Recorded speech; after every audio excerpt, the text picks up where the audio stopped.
দিকে নজর রাখবো। প্রধানমন্ত্রী, মুখ্যমন্ত্রী থেকে মন্ত্রী একটানা 30 দিন জেলে থাকলে মন্ত্রিত্ব খোয়াতে হবে। লোকসভায় নতুন বিল পেশ করলো মোদী সরকার। 130তম সংবিধান সংশোধন বিল 5 বছর বা তার বেশি সাজা হতে পারে এমন অপরাধের ক্ষেত্রে 31 দিনের মাথায় খোয়া যাবে পদ।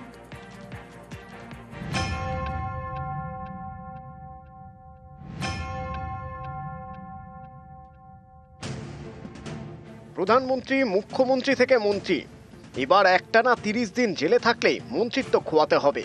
হয় তিনি নিজে ইস্তফা দেবেন, না হলে 31 দিনের মাথায় তার মন্ত্রিত্ব খারিজ হয়ে যাবে। বুধবার এই মর্মে লোকসভায় বিল পেশ করলেন কেন্দ্রীয় স্বরাষ্ট্রমন্ত্রী অমিত শাহ। জানিয়ে সংসদে তুল কালাম।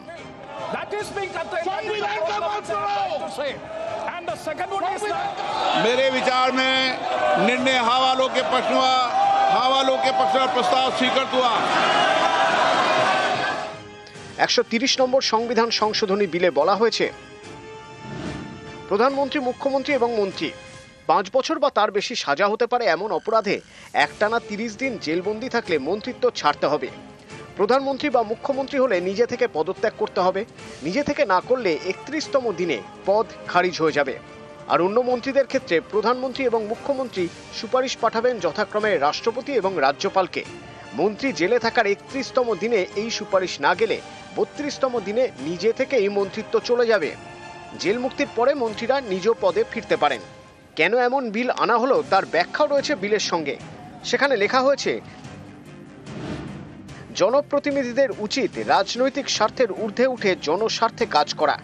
মন্ত্রীদের চরিত্র এবং আচরণ সন্দেহের ঊর্ধ্বে থাকা উচিত।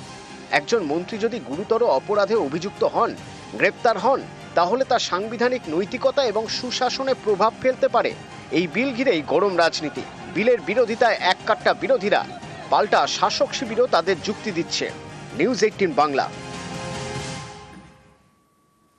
সুপার এমার্জেন্সি, গণতন্ত্রের মৃত্যু ঘণ্টা। মোদী সরকারের নয়া বিলের বিরোধিতায় মমতা বন্দ্যোপাধ্যায় এভাবেই সুর চড়ালেন। বিলের বিরোধিতায় এককাট্টা টিম ইন্ডিয়া। পাল্টা বিজেপির যুক্তি, জেলে বসে সরকার চালানো যাবে না।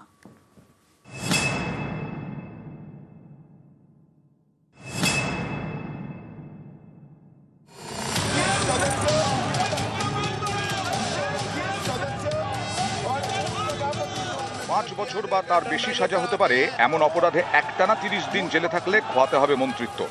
মোদী সরকারের এই বিল ঘিরে উত্তাল রাজনীতি, এককাট্টা বিরোধী শিবির। সোশ্যাল মিডিয়ায় সুর চড়িয়ে মমতা বন্দ্যোপাধ্যায় লিখেছেন, এটা কালো দিন, কালো বিল। পশ্চিমবঙ্গে মুখ্যমন্ত্রীর দাবি, এটা সুপার এমার্জেন্সির থেকেও ভয়ানক। ভারতের গণতন্ত্রকে চিরকালের মতো শেষ করে দেওয়ার জন্য পদক্ষেপ। এই ড্রাকোনিয়ান বিল গণতন্ত্র এবং যুক্তরাষ্ট্রীয় কাঠামোর মৃত্যু ঘণ্টা। বিচার ব্যবস্থার স্বাধীনতা শেষ করে দেবে এই বিল। ভারতীয় গণতন্ত্রের আত্মার ওপর হিটলারি হামলা। আদালতের হাত থেকে আইন কেড়ে কিছু স্বার্থান্বেষী গোষ্ঠীকে দিয়ে দেওয়া হলো। স্বৈরাচারী এবং ফ্যাসিস্ট শক্তি এভাবেই ক্ষমতা দখল করে। এই বিল পাস হলে দেশে সাংবিধানিক শাসনের মৃত্যু পরোয়ানা জারি হবে।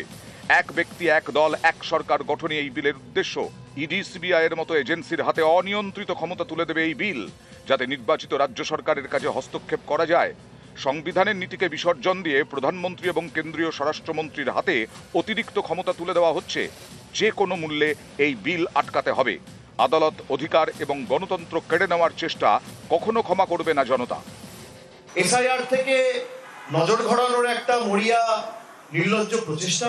এই সরকার মানুষের সুরক্ষা নিয়ে চিন্তিত নয়। দৈনন্দিন জীবনের মূল্যবৃদ্ধি, আকাশছোঁয়া জিনিসপত্রের দাম, কৃষকের স্বার্থ রক্ষার্থে, কর্মসংস্থান তৈরিতে, ভারতবর্ষের সীমান্ত কি করে রক্ষা করা যায়, টেররিস্ট অ্যাটাক কিভাবে বন্ধ করা যায়, এখানে সরকারের কোনো ইন্টারেস্ট নেই। সরকারের ইন্টারেস্ট হচ্ছে ক্ষমতা, অর্থ আর নিয়ন্ত্রণ, কন্ট্রোল। সবচেয়ে বেশি লোকসভার ভিতরে কাগজ ছেঁড়ার কাজ করছে এরা। 30 দিন জেলে থাকলেই মন্ত্রিত্ব যাবে। এরা জানে আরো কিছুদিনের মধ্যে আমাদের অনেককে যেতে হবে। বলছি, বদলও হবে, বদলাও হবে, এবং সেই বদলাটা আইনের মধ্যে হবে। এই বিতর্কের মাঝে অনেকেই বলছেন 1951 জনপ্রতিনিধিত্ব আইনের কথা। এই আইন অনুযায়ী ফৌজদারি অপরাধে 2 বছরের বেশি সাজা হলে জনপ্রতিনিধি হওয়ার অধিকার হারাবেন সংশ্লিষ্ট ব্যক্তি। 6 বছর ভোটে দাঁড়াতে পারবেন না। বিরোধীদের প্রশ্ন, জনপ্রতিনিধিত্ব আইনে এই সংস্থান থাকা সত্ত্বেও আলাদা করে নতুন আইন তৈরি করার কি দরকার? এটা কি কৌশলে বিরোধী দলের মন্ত্রী মুখ্যমন্ত্রীদের ক্ষমতাচ্যুত করার চেষ্টা। New bill that the BJP is proposing. We are going back to medieval times when the king could just remove anybody at will. There's no concept of what an elected person is. He doesn't like your face, so he tells ED, put a case, and then democratically elected person is wiped out within 30 days. This is new. Completely draconian thing. Tomorrow you can put any kind of case on a chief minister and put him in jail for 30, have him arrested for 30 days without even him being convicted, and then he ceases to be chief minister. So I think that it's absolutely wrong. It's anti our constitution. It's against our constitution. It's undemocratic. BJP की सरकार में डकैती कई तरह की हो रही है, चोरी के ऊपर भी चोरी हो रही है, जमीन की भी है और अधिकारों की भी है। अब अधिकारी नहीं आप पे बचेगा, तो ये जो गिरावट हुई है तो उसका कोई भी नाम दे सकते हैं, चोरी नाम दे दें, तानाशाही नाम दे दें। ये कानून जो है स्पेशली शुरुआत कर रहे हैं चंद्रबाबू नायडू जी के लिए और नीतीश जी के लिए, जो है ब्लैकमेल करने के लिए, डराने के लिए ये कानून जो है लाया जा रहा है। জেলে বসেই দিল্লির মুখ্যমন্ত্রিত্ব সামলেছেন অরবিন্দ কেজরিওয়াল। বিজেপি বলছে এসব আর চলবে না, জেলে বসে সরকার চালানো যাবে না। जल्दबाजी में लाया गया, इसका सवाल इसलिए नहीं उठता कि मैं इस बिल को संयुक्त समिति को सौंपने की दरखास्त करने वाला हूं।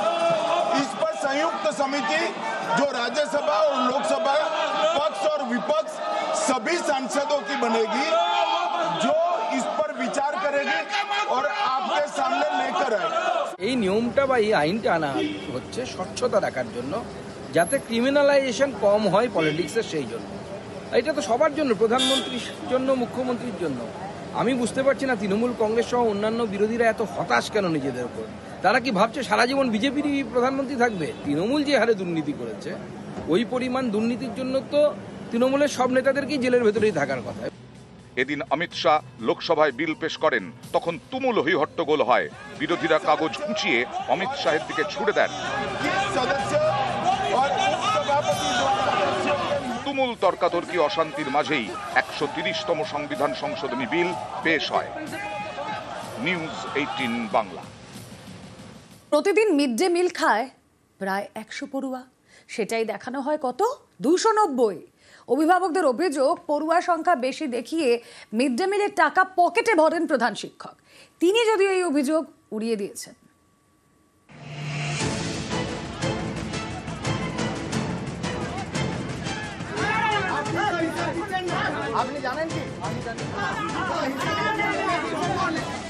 বাঁকুড়ার গঙ্গাজল ঘাটির লক্ষ্মণপুর পরমহংস যোগানন্দ বিদ্যাপীঠ সরকারি স্কুল, ক্লাস 5 থেকে 10। এই স্কুলের প্রধান শিক্ষকের বিরুদ্ধে মিড ডে মিলে দুর্নীতির অভিযোগ।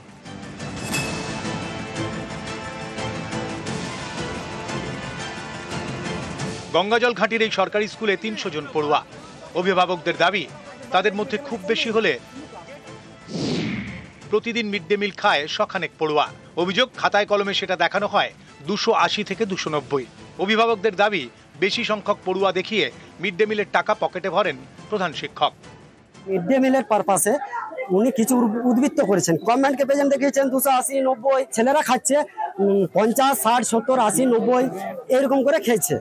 তার যে একটা অ্যামাউন্ট সরকার থেকে নিচ্ছেন, সেই টাকাটা উনি অস্বীকার করছেন যে আমার সেই টাকাটা নেই, আমি বিভিন্ন খাতে খরচা করেছি। উনি এটা বলতে পারছেন না যে কি কি খাতে খরচা করেছেন। উনি 2,29,000 টাকার হিসাব এখনো অবধি দেখাতে পারছেন না। উনি বলছেন যে ওই টাকাটার আমরা মাস্টাররা, কখনো বলছেন ফল খেয়েছি, কখনো বলছেন মিষ্টি খেয়েছি, কখনো বলছে সরস্বতী পূজায় খরচা করেছি, কখনো বলছে আমাদের প্রতিষ্ঠা দিবস 5ই জানুয়ারি খরচ করেছি।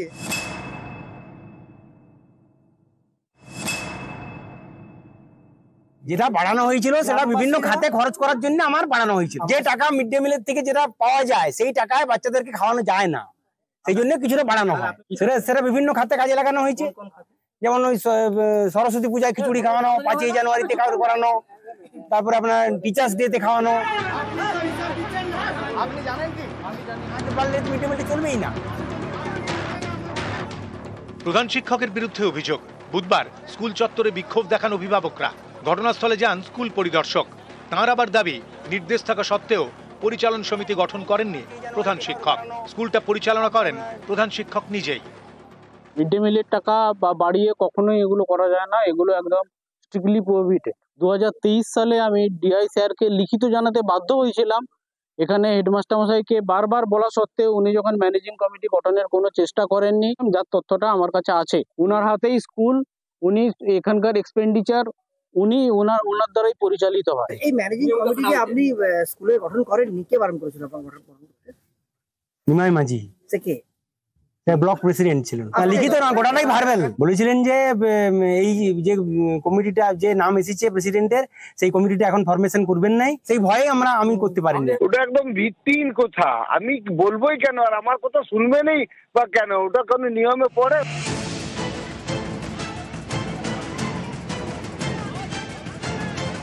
বাঁকুড়া থেকে প্রিয়ব্রত গোস্বামী, নিউজ 18 বাংলা।